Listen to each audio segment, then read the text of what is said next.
যখন চায় ঝাড়খণ্ডে, তখন পিয়ার পদ্ধতি, গণপরিষদ নির্বাচন এগুলো করে বাংলাদেশে একটি নির্বাচনের দ্বন্দ্বের দিকে একটি চক্রান্ত চলছে।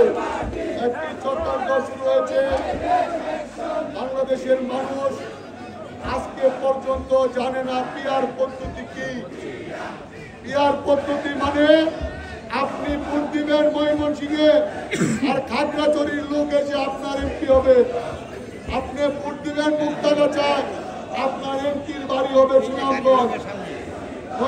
সুনামগঞ্জের মানুষ এসে ময়মনসিংহের মানুষকে নেতৃত্ব দিবে। এটার নাম পিয়ার।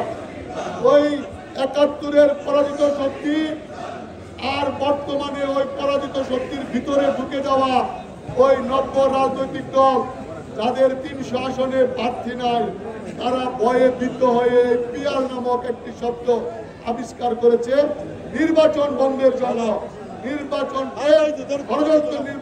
ষড়যন্ত্র করার জন্য।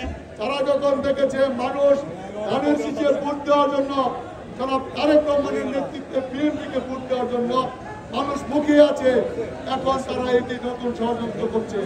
আজকের শ্রমিক দলের এই সমাবেশ সাইদ মোহনের নেতৃত্বে ময়মনসিংহ জেলায় প্রমাণ করে শ্রমিক দলের একটি মিছিলই ওই ৭১-এর পরাজিত শক্তিরা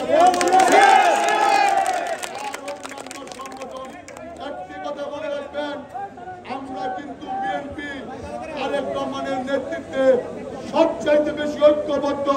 বাংলাদেশের মানুষের ভোটের অধিকার। আপনারা তারেক রহমানকে নিয়ে কথা বলবেন, সালাউদ্দিন সাহেবকে নিয়ে কথা বলবেন। বিএনপির নেতা কর্মীরা বসে বসে বাদাম খাবে এমন মনে করার কোনো কারণ নাই। আপনারা বলেন রাজনৈতিক উত্তর দেওয়ার জন্য।